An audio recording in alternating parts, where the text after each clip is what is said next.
Hello, I'm Rajvi Mehta, and I'm a practitioner and teacher of yoga in the tradition of Yogacharya BKS. I take this opportunity to wish all of you on the occasion of the International Day of Yoga. And as we count down to this very important day, a day where we can uh, entice and cajole people around us who are not practitioners to take to yoga. Now, the theme of this event is empowerment of women through yoga. And I'm quite very thrilled that this kind of a theme was selected, as I wear two hats. I practice and teach yoga, and I also work in the field of reproductive biology. And when you see both the fields, you see how much yoga can help women through all phases of their life.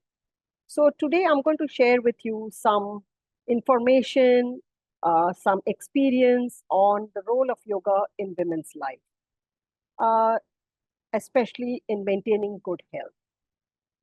Now, before I start my presentation, I would like to pay my gratitude to my guru, Yogacharya BKS Iyengar, who actually brought me onto this path of yoga. I was very fortunate to have attended my first yoga class when I was very young in my teens with Guruji, and it sort of became a part of my life, and then I would say my life. And uh, his daughter and a yoga teacher in her own right, Srimati Geeta Iyengar. So both of them, along with Prashantji, have influenced my practice a lot. But today, since we're talking of women, I would like to express my special gratitude to Geeta ji. So first and foremost, in this day and age, we all say about you women empowerment. We talk about, that there should be no discrimination between genders. And a lot has been talked about it. A lot is being talked about it. As much as we believe in the idea that there should be no gender discrimination, we cannot deny the fact that we are different. Endocrinologically, we are different. Physiologically, we are different. And there is no way that men and women can be equal. Yes, they should get equal respect. They should get equal pay. They should be treated equally. But physically, physiologically, and endocrinologically, we have to accept the fact that they are not equal. Our physiology changes, and we are very fortunate that the practice of yoga varies with age, with gender, with the physiological state. For example, a woman would practice differently when she is during her periods, when she's off her periods, during pregnancy, during menopause, even when one is healthy, unhealthy, because we are human and we are prone to have illnesses, major, minor, and how we can handle these situations. In fact, the practice changes with the weather.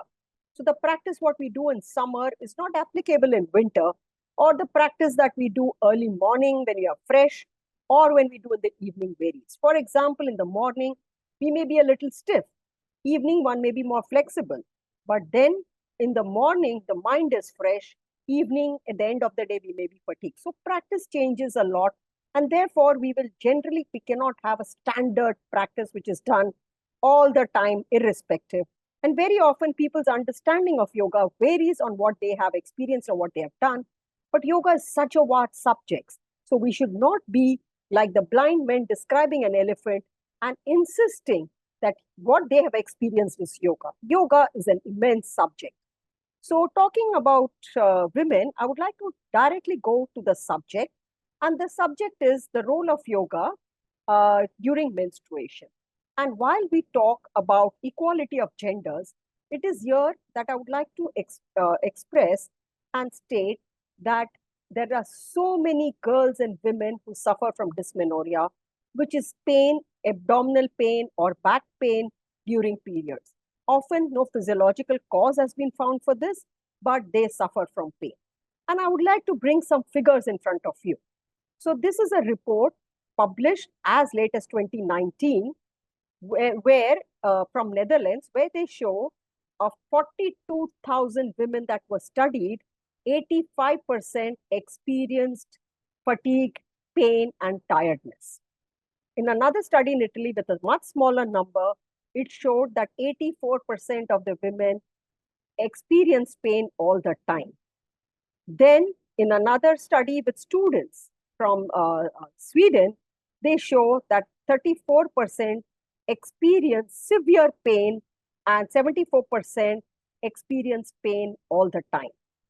Even so, what we are stating is, and I don't see that things are going to be different in any part of the world. Women suffer during menstrual pain, abdominal cramps, pain, fatigue during menstruation. It may be intense, it may be mild, or it may not be there. But I can confidently say that there be even a minuscule number of girls or women who say they have never ever experienced pain. They may be fortunate that they may have had it only once or twice and have managed to overcome it. What do these girls and women do? Well, most of them would be told, okay, when you get married, it'll go away, or they will take painkillers. But then, month after month, how many painkillers can you take? The drugs do not just go specifically and prevent these uterine contractions. They don't just cause the uterus to relax, but they enter the entire system. So there is also a lot of apprehension, and it makes sense. But what do they do? Today, girls are educated, are getting educated. Now, imagine a situation that the girl has to appear for a final exams or an entrance exams which determines her entire course of life, her career. And if she is in menstrual pain, yes, she can take the medications. But would it not affect her performance? Also, when they're working, there may be mood swings, premenstrual syndromes that also affect their performance. So, despite us saying that there should be gender equality, these physiological changes do affect the performance of women. And what is the situation in India? So, we don't have many studies. And like I said, women have taken it for granted that we have to learn to live with this condition. And even in the small studies done in the last 5-6 years, the prevalence of dysmenorrhea is more than 60%. Small number, but you can go to any girls' college, talk to a group, and they are suffering. Now, does it affect their performance? There is data to show that yes, it affects their performance at work, at exams, at in their professional life. Today, women need to travel. Of course, I may be making it sound too big, but it is something that we need to talk about because we always keep silent about these things.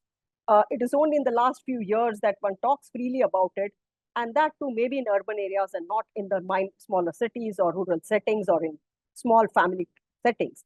So it's very important that we address this issue. Now, here I would like to state that start with Guruji's quote, which says, yoga cures what need not be endured and endure what cannot be cured. So what does that mean? Well, we have taken human life, so we cannot say that yoga is going to cure everything under the sun. Suffering is part and parcel of life. However, whether it affects you or not is in your hands. So what Guruji says is that there are situations where you need not endure the suffering. You can develop the ability to overcome it. Or if there is certain disease, disorder, which cannot be cured, at least you can withstand it. And this is what I would say would be applicable to dysmenorrhea. After some time, I will be giving a practical session. But what happens in dysmenorrhea is that a day before periods, women experience severe cramping. Some women at some time, it's not all the time, but they experience severe abdominal cramps. And sometimes it also goes to the lower back, legs, etc. Now, in many cases, it can be due to the disorder called endometriosis, where the uterine lining, instead of growing only in the uterus, grows in other parts of the body, could be the ovary or in the abdominal lining of the abdominal cavity. And in this case, there is no outlet for this to be thrown out, and they experience severe abdominal cramps. However, in most cases, there is no diseased condition. The reason for this pain is not very clear. There are many theories to it, and I'm not going to get into that. But as a practitioner of yoga, there are certain practices one can do to prevent this, one can do during periods, and practices that can be done before the periods. So because there is so much of abdominal cramping, first thing is no inverted asanas where the pelvic region is raised much higher, then the abdominal region should not be done. So during periods, women should, even the regular practitioners, even if they have no issues, should not be doing Shirshasana, Sarvangasana, any kind of asanas where there's abdominal contraction taking place, like Navasana or Ardha Navasana, or any asanas where one is gripping the abdomen. Because it could be likely that the menstrual tissue, the menstrual blood, which has to be thrown out, may be prevented.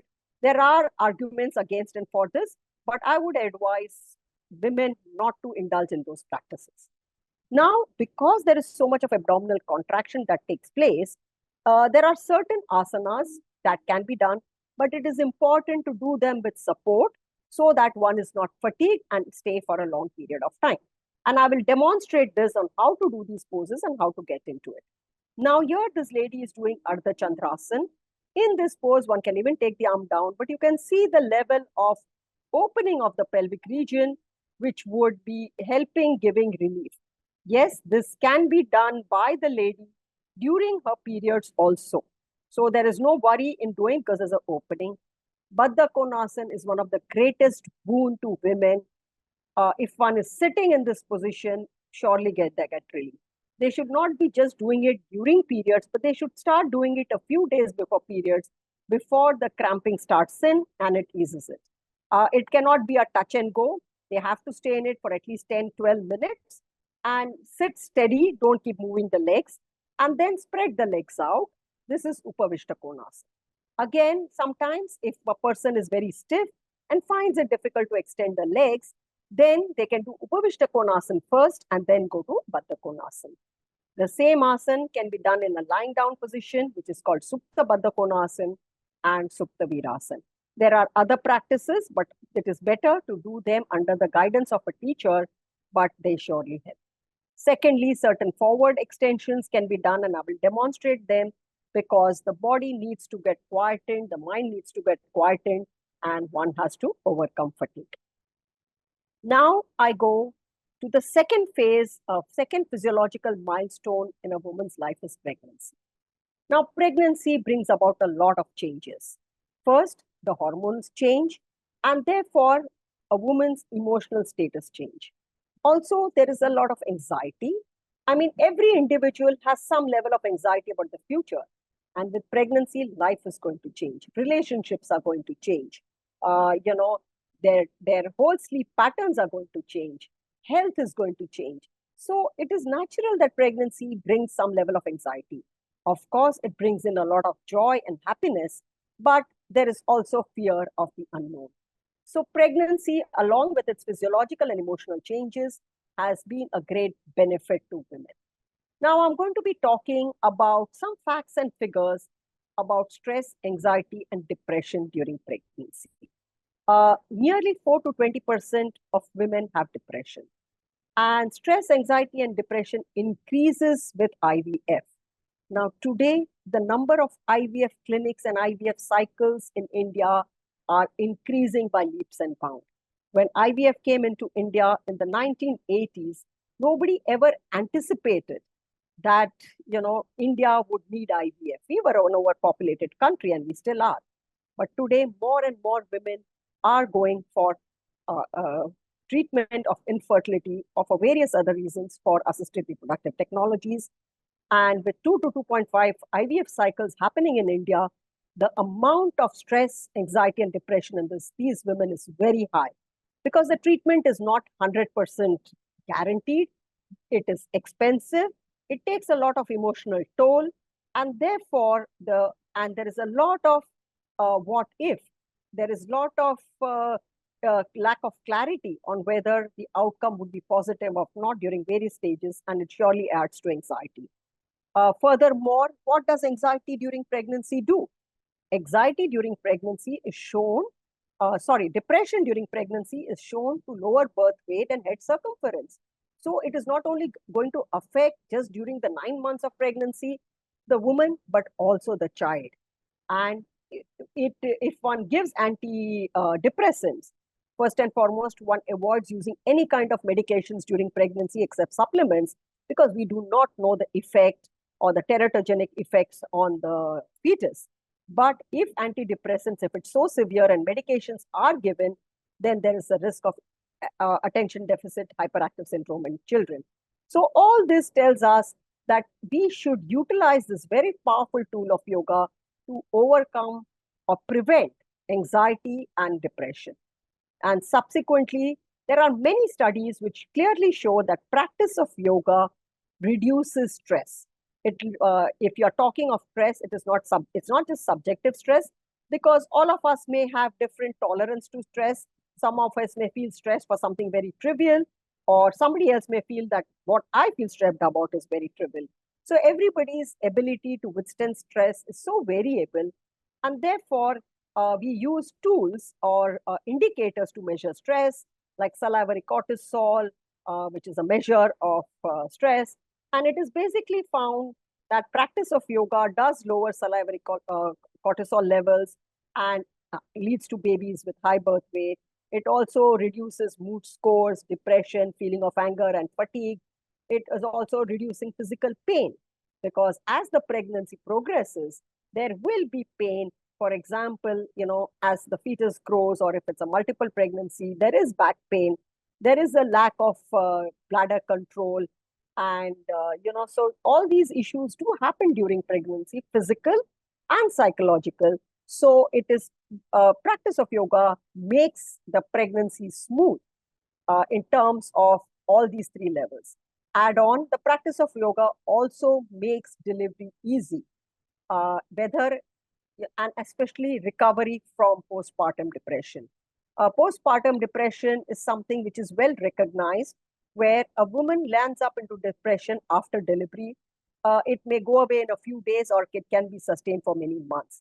And there are some very scary stories of postpartum depression, especially the first one where they realized that there was postpartum depression, where a lady killed her own children immediately after birth. There was no rational or logic or any sinister design. It was just because of severe postpartum depression.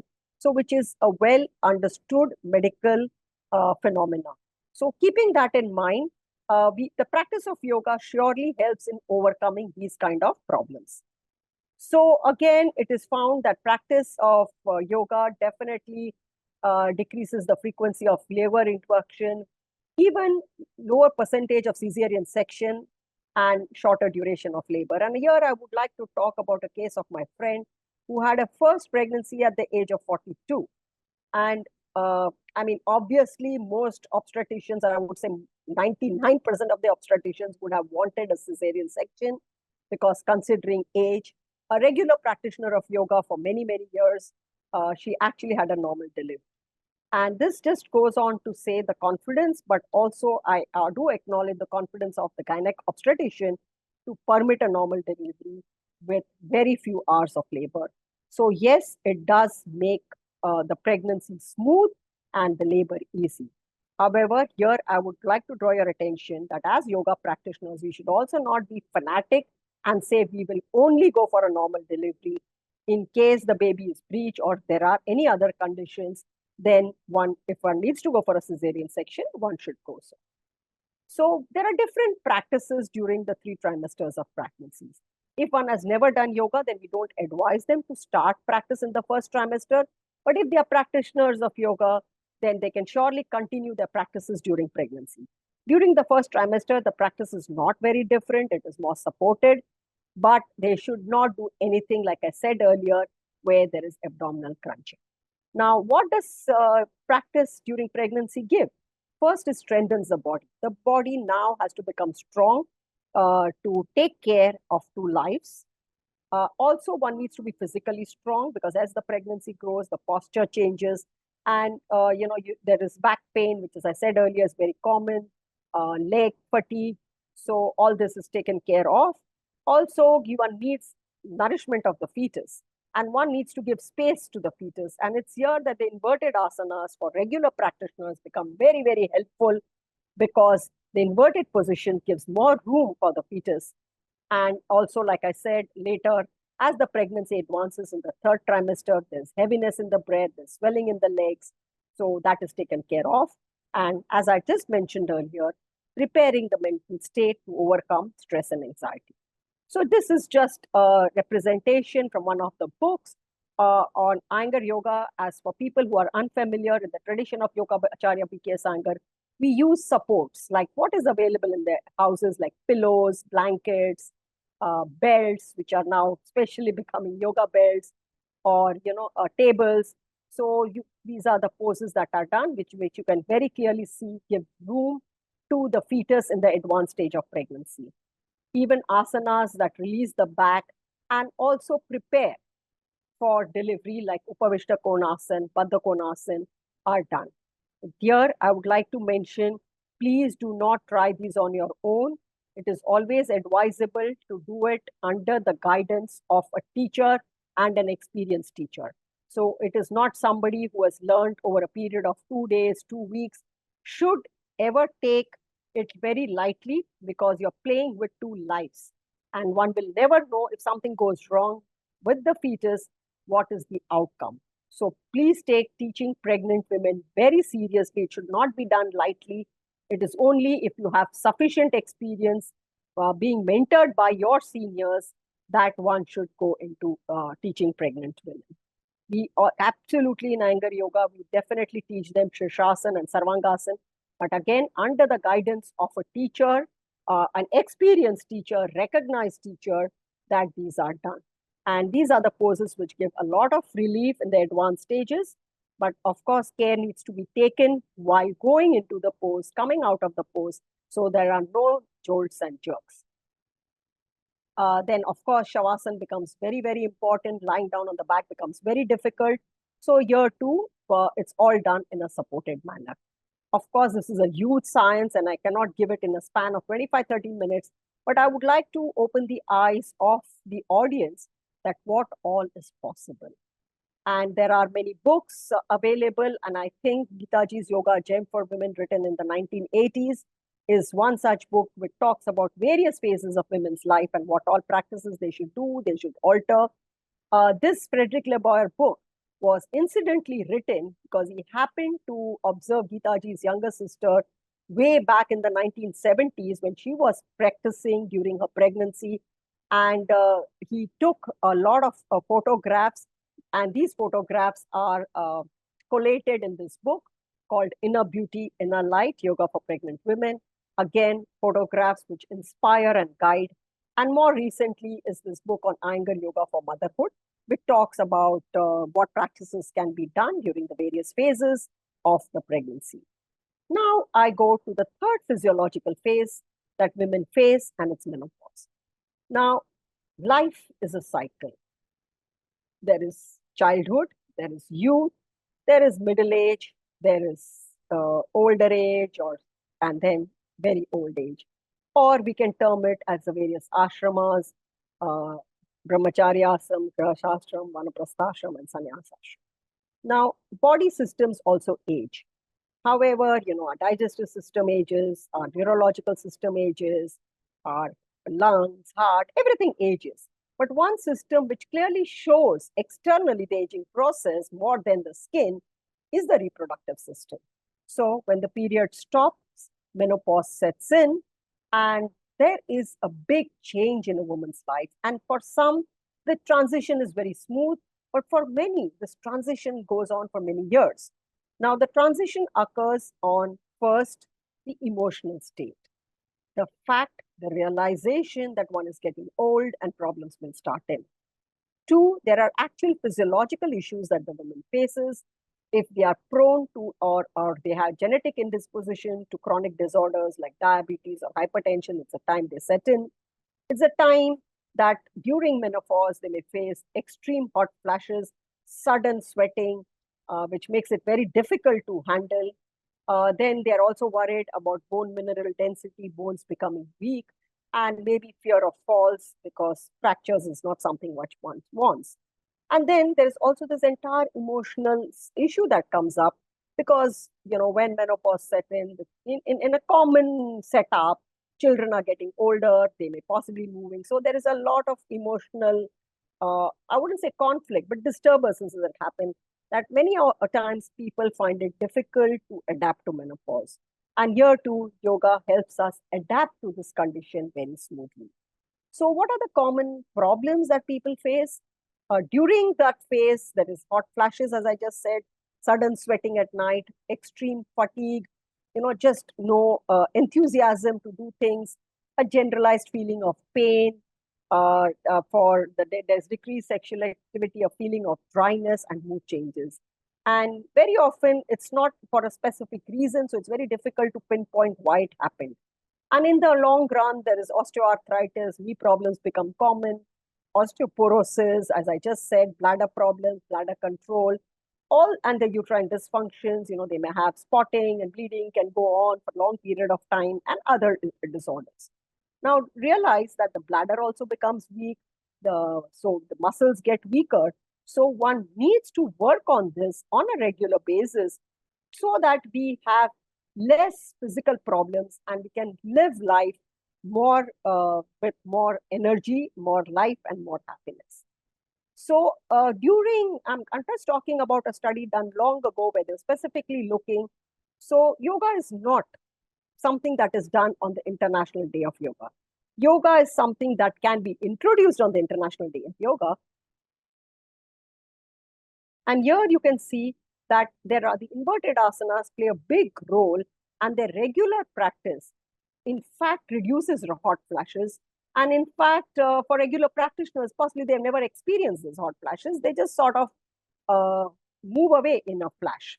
So now, it was very interesting that 10 years ago, I was invited by the International Menopausal Society in Mumbai, who had a logo, fit at 50, shapely at 60, and strong at 70. And they wanted me to talk and demonstrate on it, or demonstrate what can be done. So one is fit at 50, shapely at 60, and strong at 70. I just added on and I asked, what about 80s? Because lifespans are increasing. People are living much longer than they did earlier, which is nice, provided one is healthy. Because otherwise, with ill health and age, the problems are much more. The problems are there for the individuals themselves, for the family, there are financial issues, there are major emotional issues, and we don't want to be in a state that we hear is in Japan where there's severe depression under older people. So here I would like to share about what about 80? And here I would like to share a picture of my friend. Fortunately, in yoga, we go across age barriers. Age doesn't matter. And you're friends with people in 20s, 50s, 60s, 80s. And this is my friend Veerpala Reddy when she was 80. Today she's much more, nearing 90, 92. So she had been a practitioner since 1974, a regular practitioner. So it's not that one suddenly becomes old, that, oh, you're 80, so you become old. It's just a day that is added in your life. And this is what was her practice, what is continuing to do Shirshasana, but with the rope, not independently. Viprit Dandasana using a chair, so there is support. The duration of stay changes. So in both of these poses, you see here, the legs become stronger, so there is less fear. In this case, the breathing becomes better because you're in inverted position. The twisting strengthen the back and release minor backache, and more so as one ages. One's spine starts getting drooped. Dorsal comes out, one, stoops. So this takes care of that. And Sarvangasana, as we all know, it's a Sarva Anga Asana, acting on all parts of the body. So this is what she kept doing. Friends, yoga is an experiential subject.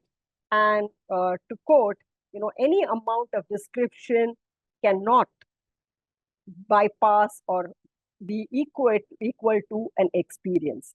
One can describe a rasagulla, one can describe a gulab jamun with all its texture, its flavor, but it's only the taste will make you appreciate it. So also in your case of yoga, it's an experiential subject, and I would strongly recommend that if you are practicing, make sure you don't give it up. If you are not practicing, just make an attempt. Fortunately, whatever your age, it doesn't matter. Fortunately, in this tradition of Guruji BKS Iyengar, we use a lot of supports and props, and most teachers are experienced over 10 years. So even if there are conditions where you find it difficult, they can guide you to go into that. Remember, one should not use aggression or force. but understanding and evolve. So it's a continuous learning process. So thank you for your patience, and I will now share with you some guidance on a practical practices for a woman. And I'm going to focus more on the younger age group, primarily because India is a young population and a young dynamic population where girls, young adults want to go and compete, work together, hands in hands with the opposite gender. So, what practices can they do?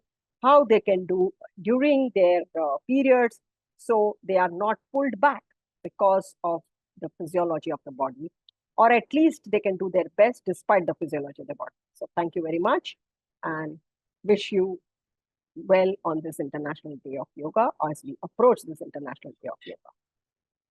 Namaskar. And now we are going to go towards the practical session. As per tradition, we will start with the invocation, seeking the grace and blessings of sage Patanjali, who brought the science of yoga to us by penning it down into those 196 Yoga Sutras, which have opened up a realm of knowledge for us, followed by an invocation to our Guru.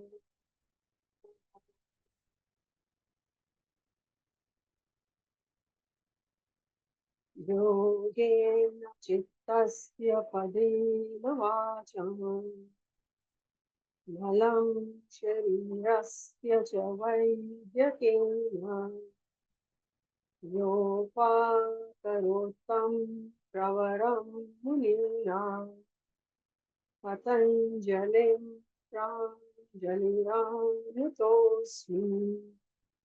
आबाहु पुरुषाकारम् शङ्खचक्रासिधारणम् सहस्रशिरसं श्वेतं प्रणमामि पतञ्जलि गुरुर्ब्रह्मा गुरुर्विष्णु गुरुर्देवो महेश्वरः गुरु साक्षात् परब्रह्म तस्मै श्री गुरुवे नमः हरि ओम।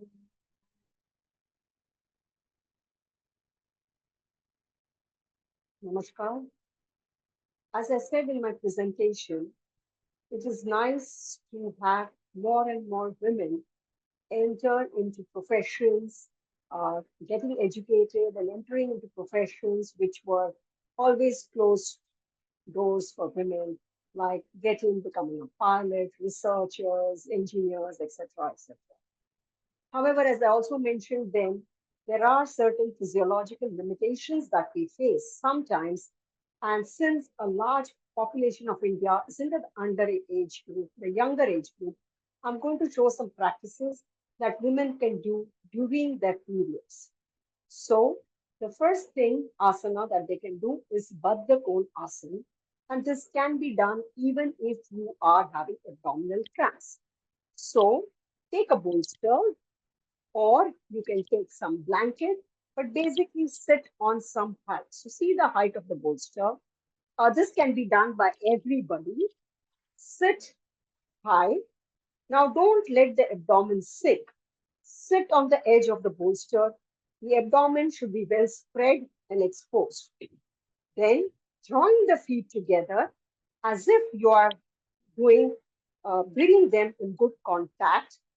Hold the lower shin bones and raise the trunk up. Now, by doing this, first, the knees get exercised. Second, there is abdominal space that is created. The chest is open, and one can stay in this condition for as long as you want, even 10 to 15 minutes.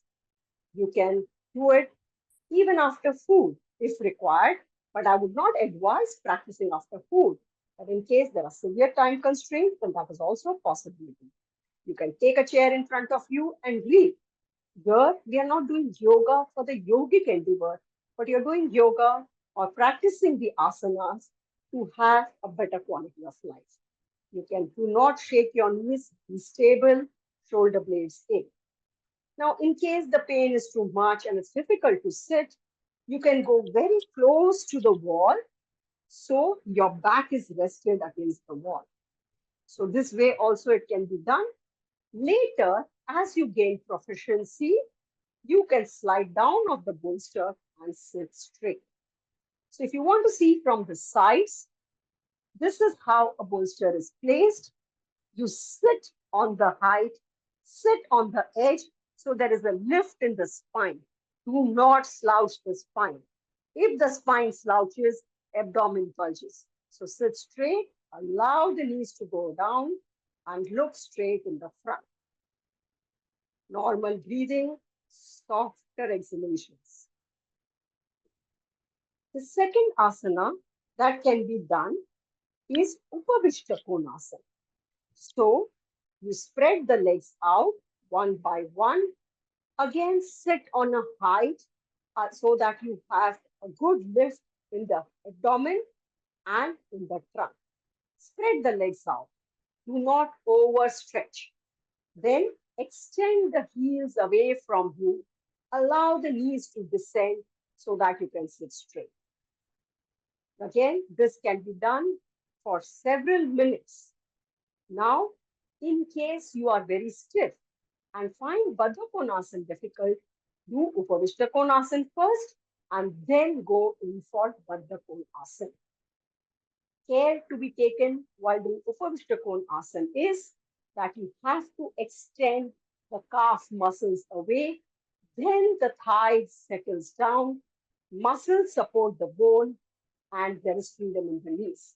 So as you can see, you extend the calf away and allow the knees to settle. Later, observe this lift in the abdominal area. You can slide off the bolster. But if the abdominal area slouches like this, sit on a height. You cannot let the abdomen slouch. So sit on a height, stay after a few days, few weeks, maybe even a few months, maintaining that abdominal lift, you can sit in Upavishta Konasana. Both these asanas can be done even during periods. Now, sometimes people feel cramps in the legs. In that case, there are two asanas that can be done again in the sitting position. One is Vajrasana. In Vajrasana, one sits on one's heels. So you will sit on your heels. So the thighs are rested on the calves and hips are rested on the heels. So as you can see here, my hips are on my heels. And if there is a lot of calf pain, then you can take a blanket and insert it between the thigh and the calf like this and then sit. So the blanket massages the calves and gives one relief. Once again, spine lifted, abdomen lifted, shoulder blades in, breath soft and smooth. This is Vajrasana. There is a variation of Vajrasana, which is Virasana. And in this case, you spread the feet out, move the calf muscles out, and allow the hips to go onto the floor. Ensure that the toes are pointing backwards. The foot should not be tilted. So, if you are stiff and the hips do not go down, you can always use the support. Take a blanket, insert it, and sit on that height. So the knees are not strained. And again, with days, weeks, months of practice, the body may improve, the knees may improve their flexibility, and you may be able to go down. But if there is too much strain on the knees, it is always advisable to use the support so the knees are gradually trained to get flexibility. This is Virasana. Now we proceed to a few supine poses, which are first Supta Baddha Konasana. So like I said earlier, you will be doing Baddha Konasana. Sit, spread the feet out as shown earlier, raise the abdomen up, Take a little support for the back. So I have used a bolster, or you can use a few pillows. Exhale, slowly adjust the bolster behind the bottom ribs, opening out the chest. Exhale, lie back. See that the head is not thrown back. If the head is thrown back, you can take a support of a blanket to support the head. The back of the skull should be extended so the eyes are passive and quiet. This is again provides tremendous relief, and one can stay in this position as long as one wants. You can bring the feet closer, as close as possible, join the feet, and allow the pelvic area to open. The breathing is soft and smooth. To come up, draw the knees closer, turn to the side, and then sit up. Now, like we did Supta Baddha Konasana, there is a variation of Virasana, which is Supta Virasana. In this pose, you will sit into Virasana first, like I showed earlier, toes pointing back, bring the bolster closer to the bottom ribs. Exhale, open out the chest one by one, take your elbows down, rest the head on the support, and stay there. Now, if you have knee pain, then you need the guidance of a teacher. It can be done. If you have back pain, the support helps. Even if you are able to do it without any support, for example, you may be flexible, you may not have any problems with the knee or back, and you're able to go down completely, like I'm showing here, where you can lie down on the floor.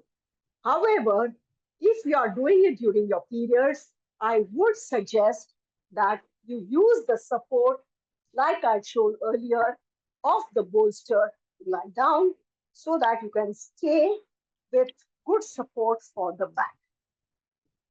Again, this pose can be done for a long period of time. Initially, you may find extensive stretch in the thighs, but with practice, that will go away. So don't worry about the stretch in the thighs.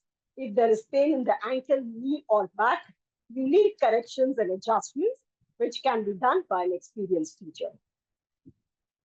This also helps one, if one is very fatigued, tired, it helps one recover.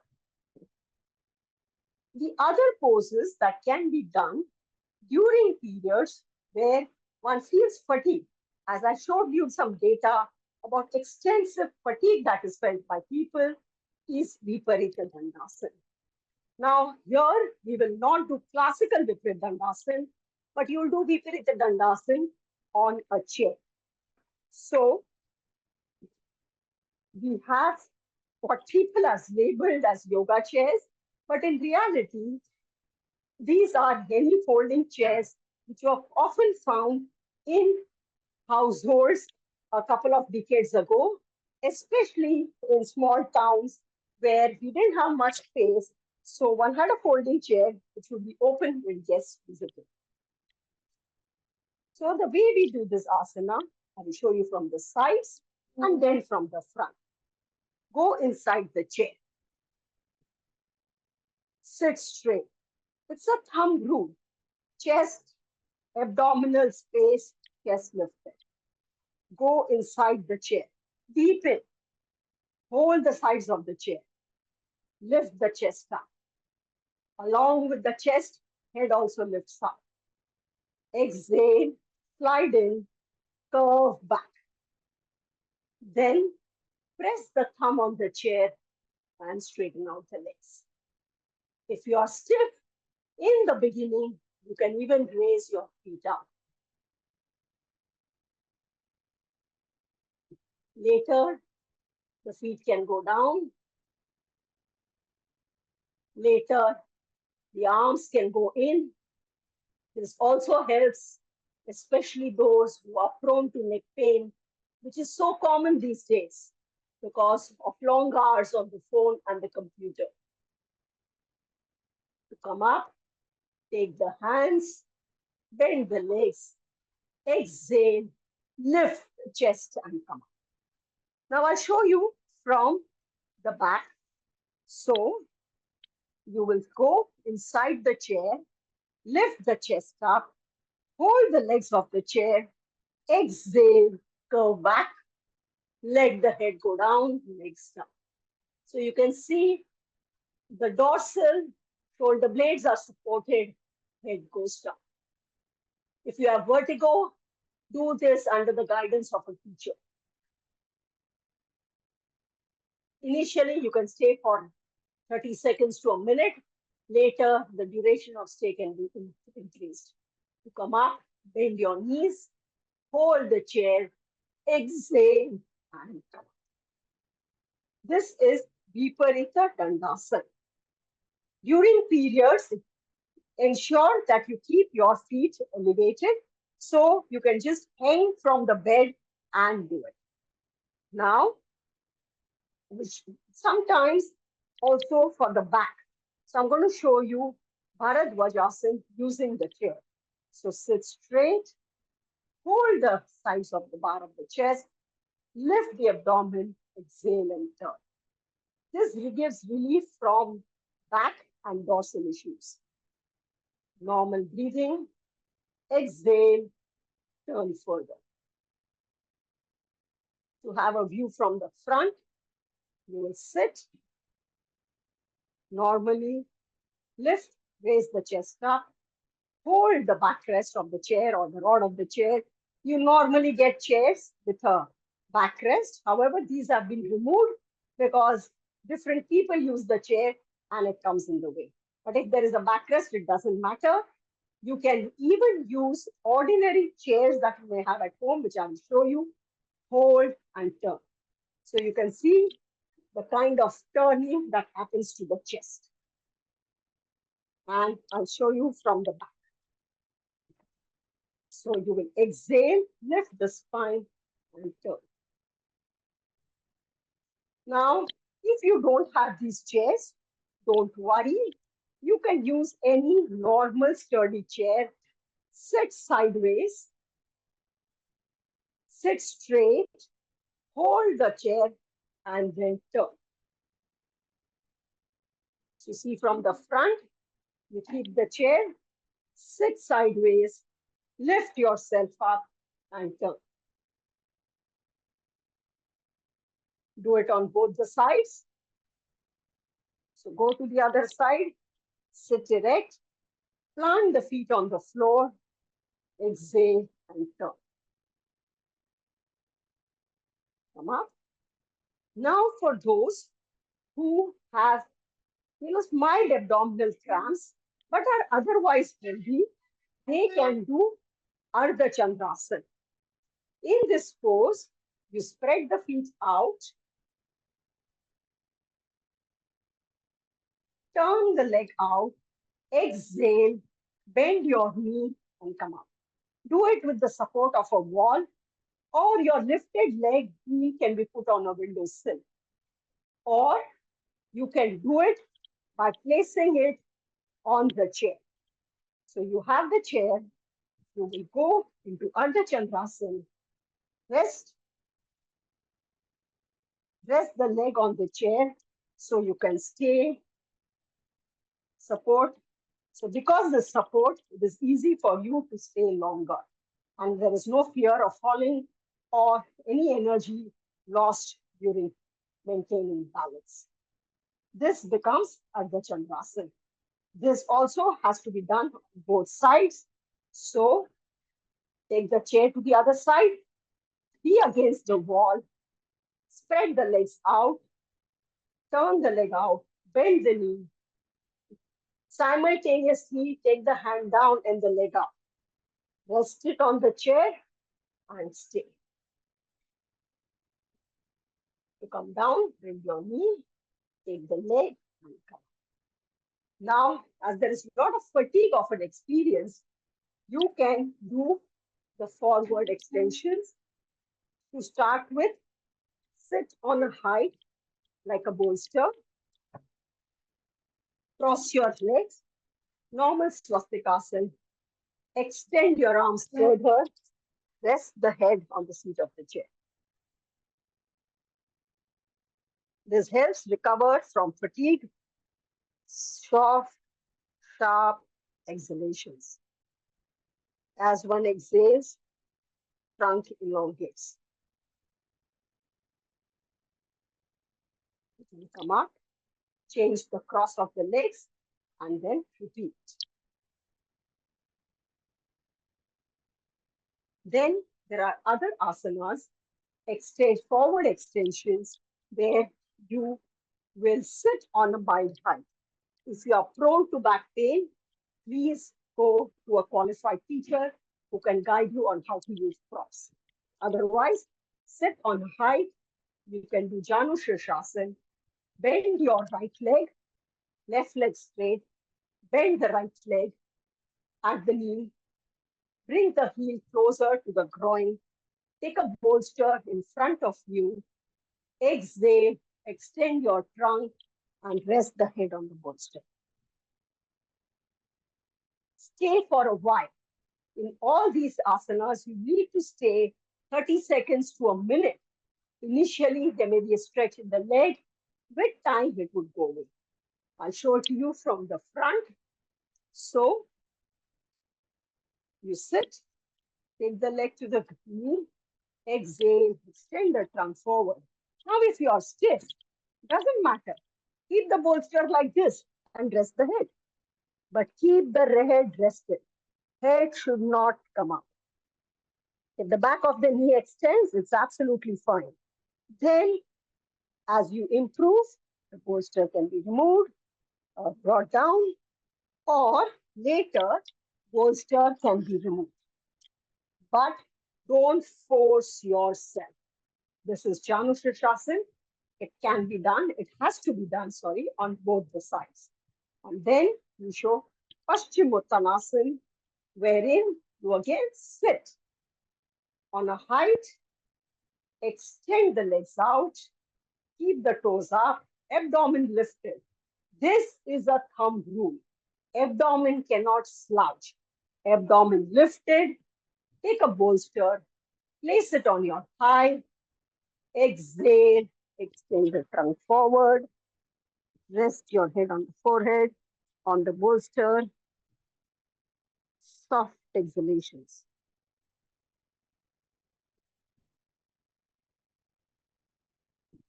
Inhale, come up.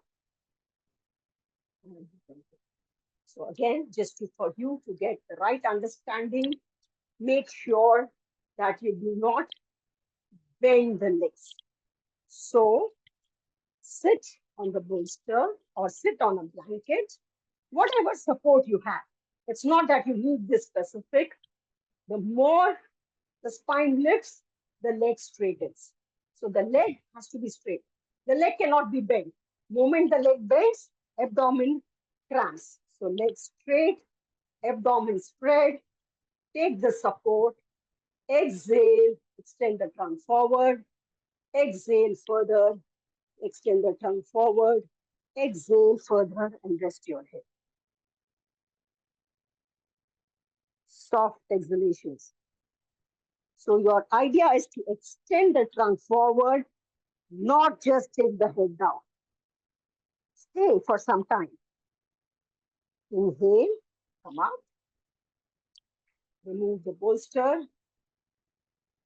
Again, after forward extensions, you can do mild twisting. Earlier, I showed you Bharadwajasana on the chair. Now you can do it on the floor. So you have a blanket, sit straight. See how that abdomen lifts. Exhale and turn. Exhale further and turn. The same has to be repeated on the other side. Now I will show you how we adjust the feet. So the bottom foot is kept horizontal, top foot is kept vertical. On the bottom foot, raise yourself up, exhale, do not allow the body to lean. Take the right hand on the left thigh and turn. The turning need not be very intense, but it should come from the center of the spine. So the more you elongate the trunk, We'll do it from the center. Exhale, release. Release the legs. Go back to Dandasana. So this is Bharadwajasana. And now the last asana, Setu Bandha Sarvangasana. Now this can be done by placing this bolster horizontally. You start with a single bolster. So you place it, allow the hips to go down. So you're supporting the lower back and sacral region and rest the shoulders on the floor. So the abdominal area opens out. As I've said right from the beginning, we want this area, space to be created in this area, and this creates the space. You can lie down, one can stay for easily 5 minutes. In case the back hurts, then you can take some support under the feet, like some blocks, some box, some blanket, or some hard pillows. Lie back and rest the head here. But if possible, try to take the feet down. This is a very simplified version of Setu Bandha Sarvangasana. Then to come up, bend your knees, raise the hips up, move the bolster away, rest the back, after which you can go into Shavasana. Do it not, you can do it on the bare floor, but if you are in cold environments, it is better that you do it on a mat or a blanket so that the floor does not get to you. So you can support your back onto a blanket, go into Shavasana, bend your legs at the knees, release the hips, release the shoulders, let the neck, back of the skull be elongated. One by one, straighten out the legs so there's no contraction of the lower back. Let go the feet to the side, arms extended, lie back. Watch the position of your feet without seeing. The skin is our largest sense organ. So feel the touch of the skin of the heel on the floor. Compare the left and right. Adjust.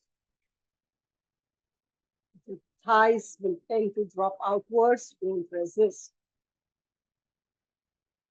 Adjust the arms, upper arms long, and without shortening, extend the lower arm. Compare which part of the back of the hand of the left rests and the right rests. So run your awareness, feeling the entire body. Keep the tongue soft, root of the tongue near the throat, extremely soft. Eyes soft and passive, being attracted and receding towards the back of the skull. Slow, soft exhalations. As if your entire exhalative breath, starting from the region of the chest, gradually seeps to the abdomen and the thighs. Soft inhalations. Inhalative breath going to the shoulders. And exhale to the arms, wrist, palms, and the fingers. Continue this exercise of watching the breath, guiding and directing the breath so that you feel the form of the entire body. Continue this process of watching, observing for a few minutes, and then slowly allow your awareness to surface. Bend your legs one by one. Do not disturb the head. Exhale. Bend your arm at the elbow. Exhale and turn to the side. And then slowly come up. I will end this session by paying my respects and gratitude to my Guru, Yogacharya BKS. Guru Brahma, Guru Vishnu, Guru Devo Maheshwaraha, Guru Sakshat Parabrahma, Tasmai Shri Guru Namaha. Hari Om. Thank you all. I hope this session has shed some light for your practice, and I hope you are tread on this path of yoga and wish you very best on this journey. Thank you so much for your time and cooperation. Thank you.